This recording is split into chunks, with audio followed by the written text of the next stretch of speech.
Shalom, loved ones. My name is Troy Cady, and I invite you to join me now as I offer midday prayers with PlayWell communities. PlayWell is a faith network of those who are learning to live by the unforced rhythms of grace. To help us keep time to the rhythm of God's heartbeat and the movement of God's love, we like to pause to pray at various times throughout the day when we are able. During the month of March, we are celebrating Women's History Month by featuring the writings and contributions of women towards the common good throughout history. In today's time of prayer, I would like to read a particularly insightful but also challenging excerpt from the author Bell Hooks in her book, All About Love, as she writes about living by a love ethic in chapter 6 of her excellent book.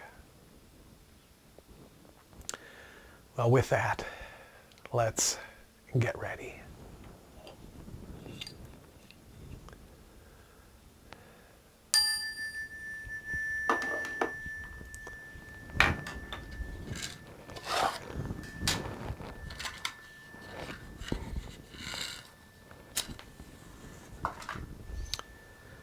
Light this candle as a reminder that Christ, the light of the world, is present with us.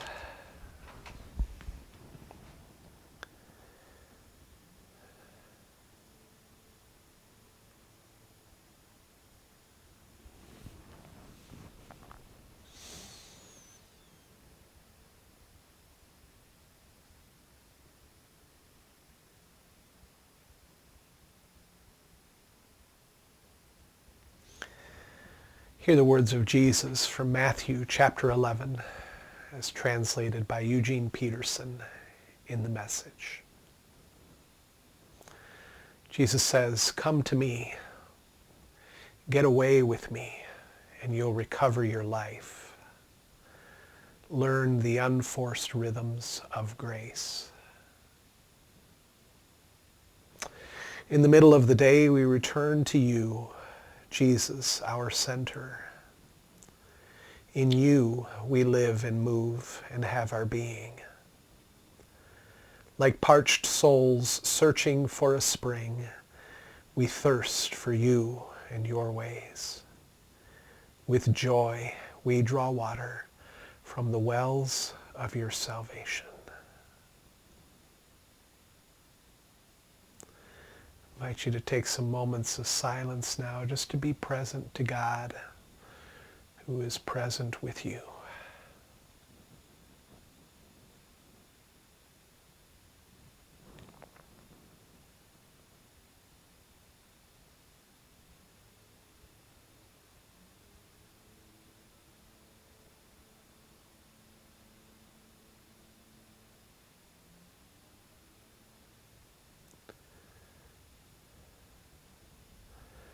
In the middle of the day, we in PlayWell like to remind ourselves of our core identity, of who we are, so that we can live in the light of our true self.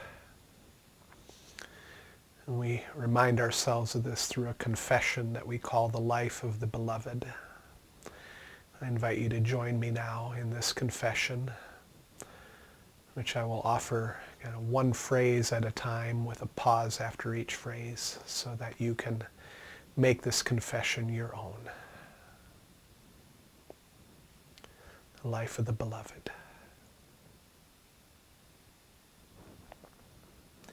I believe that I am God's beloved child. I am learning to let God's love fill my heart, to let it shape my life.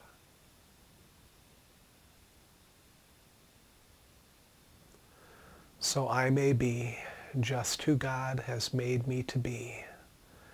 Nothing more and nothing less.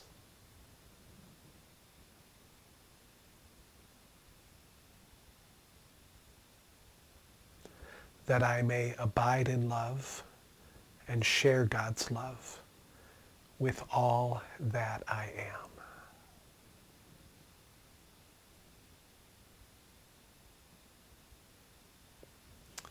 Amen.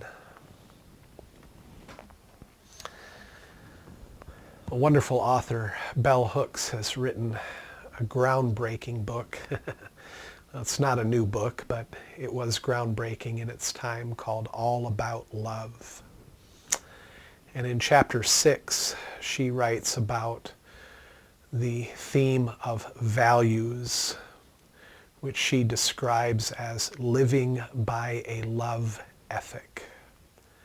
Living by a love ethic, values.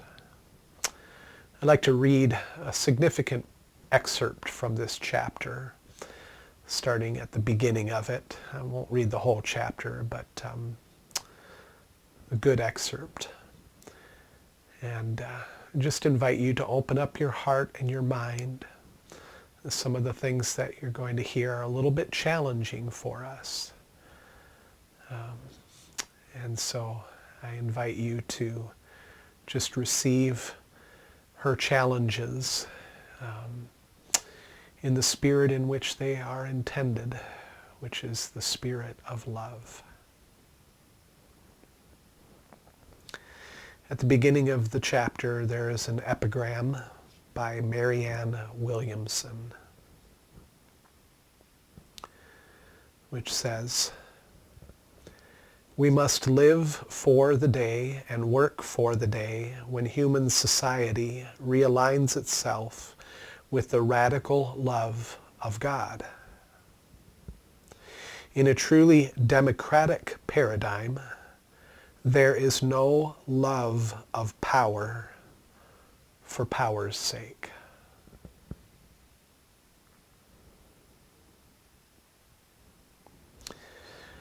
And Bell Hooks continues writing,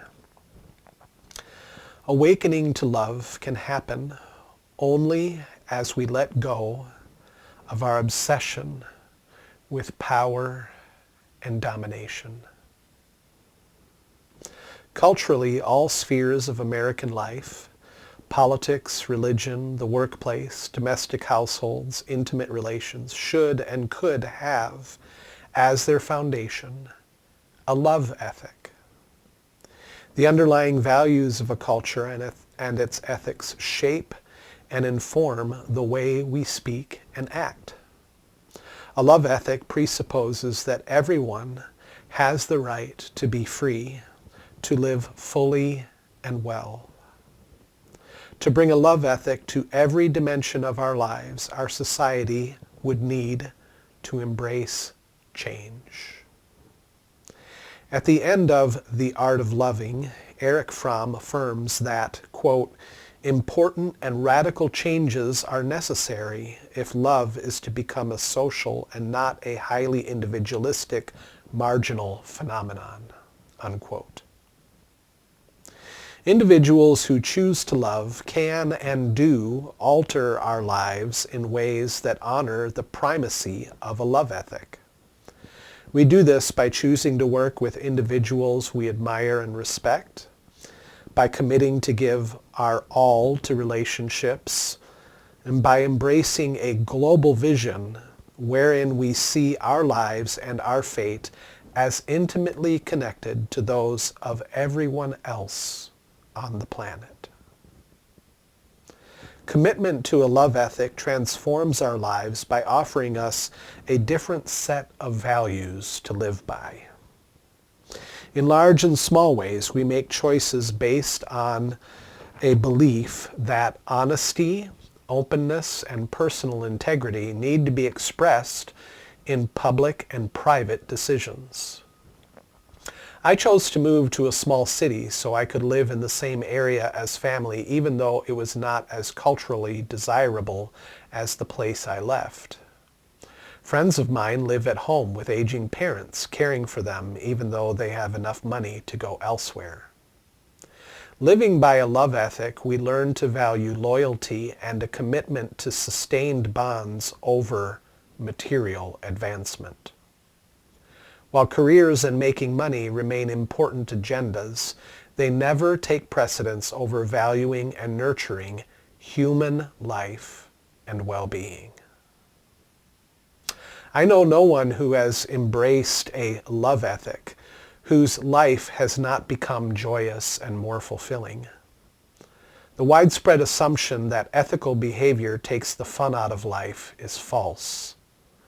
In actuality, living ethically ensures that relationships in our lives, including encounters with strangers, nurture our spiritual growth. Behaving unethically, with no thought to the consequences of our actions, is a bit like eating tons of junk food. While it may taste good, in the end, the body is never really adequately nourished and remains in a constant state of lack and longing. Our souls feel this lack when we act unethically, behaving in ways that diminish our spirits and dehumanize others. Talking to a university audience recently, I expressed my faith in the power of white people to speak out against racism, challenging and changing prejudice, emphatically stating that I definitely believe we can all change our minds and our actions. I stressed that this faith was not rooted in a utopian longing, but rather that I believed this because of our nation's history of the many individuals who have offered their lives in the service of justice and freedom.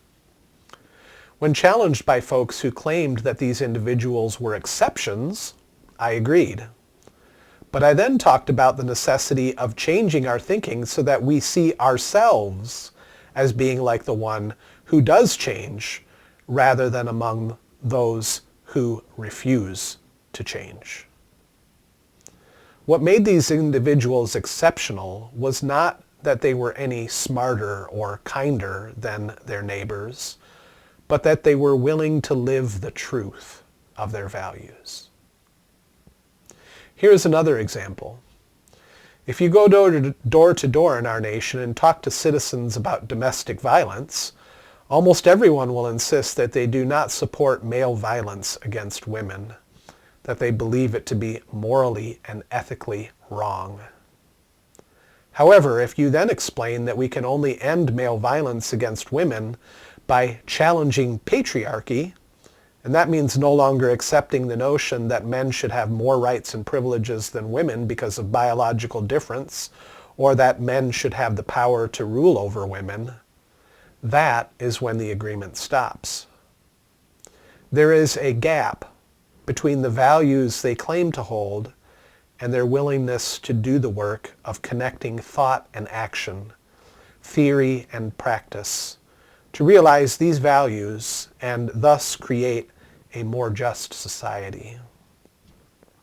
Sadly, many of our nation's citizens are proud to live in one of the most democratic countries in the world, even as they are afraid to stand up for individuals who live under repressive and fascist governments. They are afraid to act on what they believe because it would mean challenging the conservative status quo. Refusal to stand up for what you believe in weakens individual morality and ethics, as well as those of the culture. No wonder then that we are a nation of people, the majority of whom, across race, class, and gender, claim to be religious, claim to believe in the power of divine love, and yet collectively remain unable to embrace a love ethic and allow it to guide behavior, especially if doing so would mean supporting radical change. Fear of radical changes leads many citizens of our nation to betray their minds and hearts. Yet we are all subjected to radical changes every day. We face them by moving through fear. These changes are usually imposed by the status quo. For example, revolutionary new technologies have led us all to accept computers. Our willingness to embrace this unknown shows that we are all capable of confronting fears of radical change, that we can cope.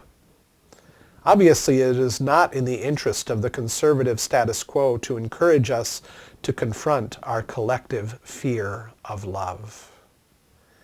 An overall cultural embrace of a love ethic would mean that we would all oppose much of the public policy conservatives condone and support.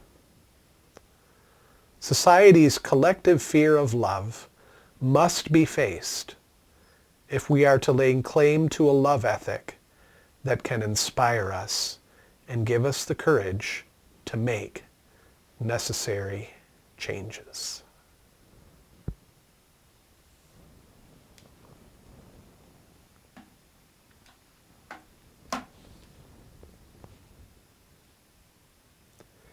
We commit to you the work that is done and the work that is yet undone. May your beauty rest upon us, Lady Wisdom.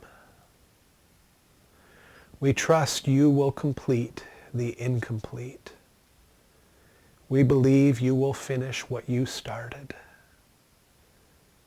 May we meet you on the road with us, Brother Jesus. As we labor, be our resting place. Please make our work restful and our rest fruitful. May we remain present to your presence, Great Spirit.